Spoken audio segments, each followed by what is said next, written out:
जय माता दी दोस्तों, कैसे हैं आप सब। आप सभी को होली अष्टमी व्रत की ढेर सारी शुभकामनाएं। माता अहोई हम सभी की संतानों को अच्छा स्वास्थ्य और लंबी आयु दे। फ्रेंड्स, आज इस वीडियो में हम आपके साथ शेयर करेंगे होली अष्टमी के पूजन के बाद हम तारों का पूजन कैसे करेंगे, तारों को अर्घ कैसे देंगे, तारों को अर्घ देते समय हमें क्या बोलना चाहिए। संपूर्ण विधि इस वीडियो में आपको मिल जाएगी। तो फ्रेंड्स देखिए, जब हम तारों को अर्घ देते हैं ना, तो हमें दो तरीके से अर्घ देते हैं। एक तो हम साधारण तरीके से अर्घ दे सकते हैं, बिल्कुल जैसे कि एक कलश का लोटा हम नीचे से जब लेके आते हैं ना कलश, तो सीधा सीधा जल देते हैं और अपना जो भी बोलना होता है हमें बोलते हैं और अर्घ दे के अपने व्रत का पारण कर लेते हैं। एक होता है कि हम अर्घ देने से पहले तारों का पूजन करते हैं, फिर उसके बाद अर्घ देते हैं।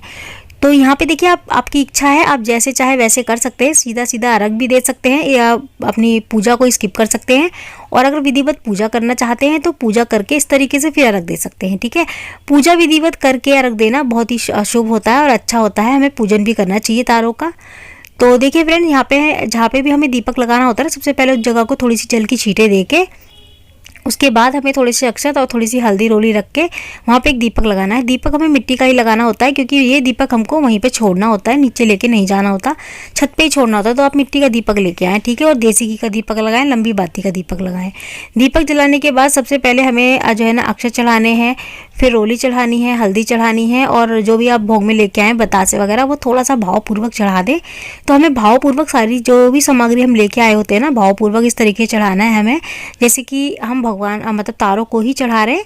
भाव मन में ऐसा रखना है और इस तरीके से चढ़ाते हुए हम सभी चीज़ों को वहीं दिए के पास जो है ना रखते जाएंगे।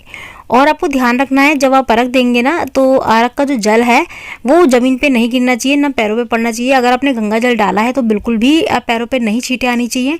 गंगा जल नहीं डाला तब भी आपको ध्यान रखना है कि कोई खाली गमला वगैरह पड़ा हो ना, खाली गमला है कोई बिना पौधे का, क्योंकि रात है तो पौधे वाले गमले में तो हम नहीं डाल सकते। खाली बाल्टी में, खाली गमले में आप जो है ना ये जल को डालें, जल को अर्घ दें। ठीक है, इस तरीके से देना है हमको। तो यहाँ पे आप नीचे बर्तन वगैरह रख लें कोई, या बाल्टी वाल्टी रख लें खाली, उसमें रख दें। तो हमको ना जो हमने गेहूँ लिए होते हैं ना कथा सुनते वक्त, वो गेहूँ हमें हाथ में रख के और इस तरीके से हमको धार के साथ जो है ना जल गिरना है, हाथ से सीधा नीचे जाना चाहिए जल। और हमें जल देते समय ये बोलना चाहिए, तारों को अर्घ देते समय ये बोलना चाहिए, हरे बास की छावड़ी गलमुतियन का हार, चांद तारों को मैं अर्घ देऊं, जिए मेरे बच्चे भर तार, आँख तले मेरा सासरा, डाक तले नंसार, पियर सासरा ऐसे बसे जैसे कीड़ी को सो नाल। इस तरीके से बोलते हुए हमें जो है ना अर्घ देना चाहिए। 3 परिक्रमा लेनी चाहिए हमको, और 3 परिक्रमा में हमको जल जो है ना इस तरीके से अर्घ देते रहना चाहिए। तीसरी परिक्रमा जब आपकी होगी ना, तो पूरा जल एक धार में आप डाल देंगे।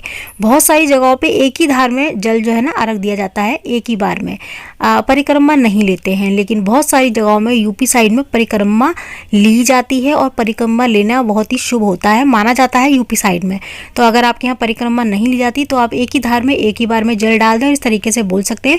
या फिर अगर आपको कोई मंत्र आता है तारों का तो आप वो भी बोल सकते हैं। प्रार्थना करते हुए भी आप अर्घ दे सकते हैं। अपने बच्चों की लंबी आयु, अच्छा भविष्य के लिए प्रार्थना करते हुए भी आप जो है ना तारों को अर्घ दे सकते हैं। जरूरी नहीं है कि आप ये दोहा बोलें या गीत बोलें।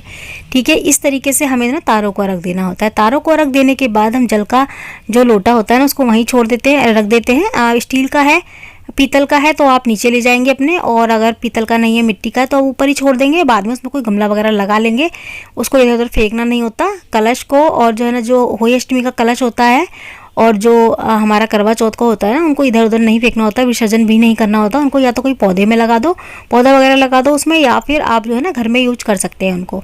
जब तक वो सही सलामत है आप उनको यूज करें। टूट जाए तो अपने आप से टूट जाए तो कोई बात नहीं है, फिर उनको आप कुछ भी कर सकते हैं, विसर्जन करवा सकते हैं। ठीक है, इसके बाद जो है ना हम क्या करते हैं, जैसे कि टूट वगैरह जाता है ना गमला, तो हम नीचे गमले जब कोई नया पौधा लगाते हैं ना, तो नीचे मिट्टी के दाब देते हैं उसको। इस तरीके से करते हैं हम तो टूटने के बाद। और यहाँ पे हम बच्चों को फिर टीका करेंगे, हाथ में मोली बांधेंगे रक्षा सूत्र के तौर पे। जो जितने भी बच्चे हैं आपके 1-2 सभी को तिलक करें। तिलक करने के बाद और ना उनके हाथ में मोली जरूर बांधें, माता के नाम की, रक्षा सूत्र के नाम की एक मोली जरूर बांधें तारों को रख देने के बाद। उसके बाद जो भी आप प्रसाद लेके आए, जो प्रसाद बचा है ना थोड़ा सा, जो हमने तारों की पूजा की थी, वो प्रसाद आप बच्चों को थोड़ा थोड़ा जरूर खिलाएं। और जब माता रानी को नीचे प्रसाद चढ़ाया होता है ना हमने, उसमें से भी अपने बच्चों को प्रसाद जरूर खिलाएं माता रानी का। ठीक है, तो इसी तरीके से ना तारों को अर्घ दिया जाता है, तारों का पूजन किया जाता है। तो फ्रेंड्स, अगर आपको फिर भी कुछ डाउट हो या समझ में ना आया हो तो आप मुझसे कमेंट करके पूछ सकते हैं, मैं आपको हर सवाल का जवाब जरूर दूंगी। तो आज की वीडियो में इतना ही, मिलती हूँ अगली वीडियो में। जय माता दी, राधे राधे।